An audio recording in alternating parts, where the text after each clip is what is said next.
कभी कभी हम अपने जीवन की खुशियों को बहुत दूर ढूंढने लगते हैं, पर वह खुशियाँ हमारे बहुत नज़दीक होती हैं। और जब कोई हमें उन खुशियों का एहसास दिलाता है तो हमें यह अनुभव होता है कि यह खुशियाँ तो हमारे पास थी, फिर हम उन खुशियों से इतना महरूफ क्यों रहे।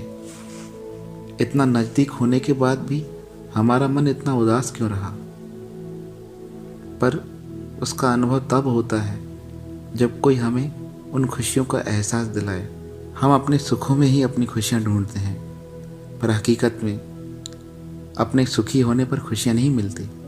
खुशियाँ मिलती हैं दूसरे को सुखी करने पे। एक दिन एक औरत बहुत महंगे कपड़े पहनकर किसी मनोचिकित्सक के पास गई और उससे बोली, डॉक्टर साहब, मुझे लगता है कि मेरा पूरा जीवन बेकार है, उसका कोई अर्थ नहीं है। क्या आप मेरी खुशियों को ढूंढने में मेरी मदद करेंगे?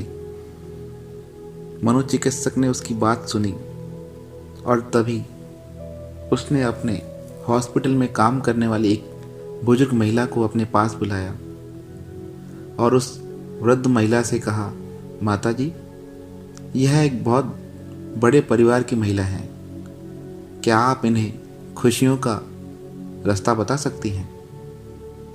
तब वह गरीब औरत उस अमीर औरत से कहने लगी, तुम मेरी कहानी सुनो।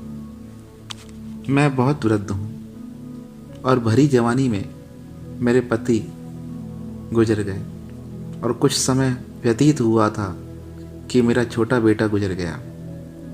अभी मैं अपने आप को संभालने लगी थी कि मेरे बड़े बेटे का देहांत सड़क हादसे में हो गया। मेरे पास कुछ नहीं बचा। मैं अपने जीवन को कोसती रही। मैं सोचने लगी, मैंने अपने जीवन में क्या पाया है, और मेरे को लगा कि मेरे जीवन के सारे दरवाजे बंद हो गए। और इस बात को सोचकर एक दिन मैंने ठान लिया कि आज मैं अपने आप को मार कर अपने जीवन की लीला समाप्त कर दूंगी।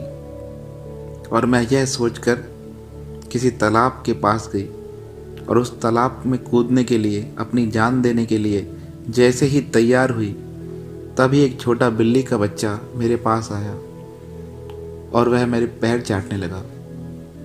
मैं सोचने लगी, अचानक से यह कौन है जो मेरे पैर चाट रहा है। मैंने उस बिल्ली के बच्चे को उठाया और देखा तो उसका शरीर गर्म था। उसे अपने घर लेकर आई। मैंने उसे थोड़ा साफ किया और उसे दूध पिलाया। जैसे ही दूध पिलाया तो वह बड़ा प्रसन्न हो गया।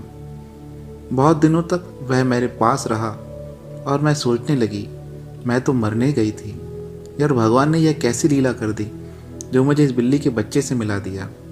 और जब मैं उसे खुश देखती तो मेरी खुशी बढ़ जाती। तब मैंने सोचा, हो सकता है इसकी खुशी को देखकर मुझे भी खुशी मिल रही है, क्यों ना मैं अपनी खुशियों को और बढ़ाऊं। यह सोचकर मैं एक दिन अपने पड़ोसी के घर गई जो बहुत दिनों से बीमार था, जिसके लिए मेरे मन में कभी प्रेम नहीं था। पर उस दिन अचानक से जब मैं उसके घर पहुंची तो वह बीमार सा लेटा हुआ था। कोई उसकी सेवा करने के लिए तैयार नहीं था। तब मैंने उससे हालचाल पूछा, कैसे हो? तो उसने कहा, मैंने बहुत दिनों से समोसा नहीं खाया है, मेरा मन है कोई मुझे समोसा खिला दे। तब मैं अपने घर आई और समोसा बनाकर उसे खिलाया। जब उसने वह समोसा खाया तो वह बड़ा खुश हुआ और उस दिन से मुझे जीवन में खुशियों का रहस्य मिल गया। मैं समझ गई कि दूसरों की खुशियों में ही अपनी खुशी ढूंढी जा सकती है। पर जब हम अपने सुखी होने पर अपनी खुशियाँ ढूंढते हैं तो वह खुशियाँ नहीं होती, वह तो अपना स्वार्थपन होता है। तो बहन, मैं तुम्हें एक उपाय बताती हूँ। अगर तुम अपने जीवन में खुशियाँ ढूंढना चाहती हो तो अपनी ओर मत देखो। अच्छे कपड़े पहनने से खुशियाँ नहीं मिलती। खुशियाँ मिलती हैं दूसरे को खुश करने से। और सामने वाला तो थोड़ी सी बात पर भी खुश हो जाता है। यह हमारे ऊपर निर्भर करता है कि हम उसे कैसे खुश कर सकते हैं। तुम संकल्प ले लो कि मैं अपने जीवन को ऐसा बनाऊंगा कि सामने वाला खुश हो जाए। फिर देखो तुम्हारा जीवन कितना खुशनुमा हो जाएगा।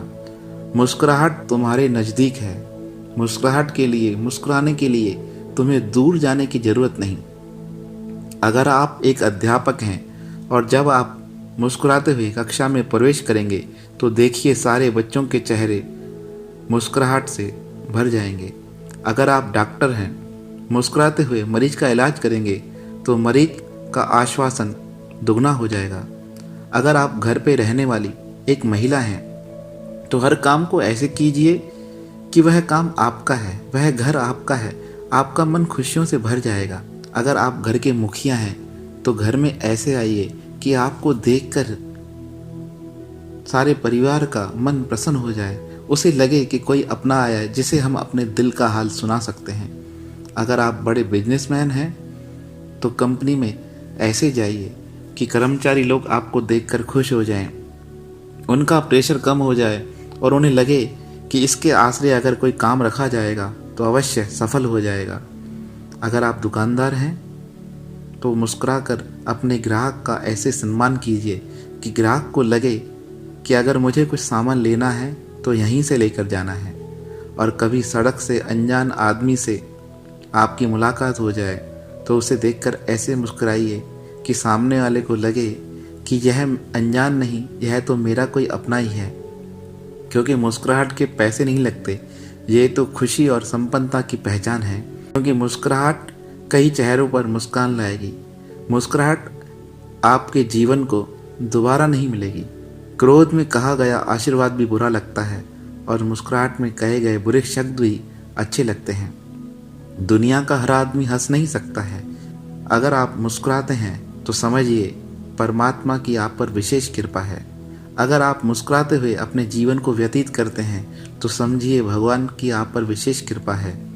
और सद्गुरु स्वामी सर्वानंद महाराज, हमारे गुरुदेव, एक बात कहते थे, अगर कोई थोड़े में खुश हो तो उसे खुश कर देना चाहिए। यह सच्चे इंसान की पहचान है जो दूसरे की मुस्कुराहट में अपनी पहचान ढूंढ ले तो समझो उसका जीवन सदा महकता रहता है। क्योंकि मुस्कुराना इंसान की पहचान है और पशु कभी मुस्कुराते नहीं हैं। इसलिए स्वयं भी मुस्कुराइए, औरों के चेहरे पर भी मुस्कुराहट लाइए। यही जीवन है और यही जीवन का आनंद है।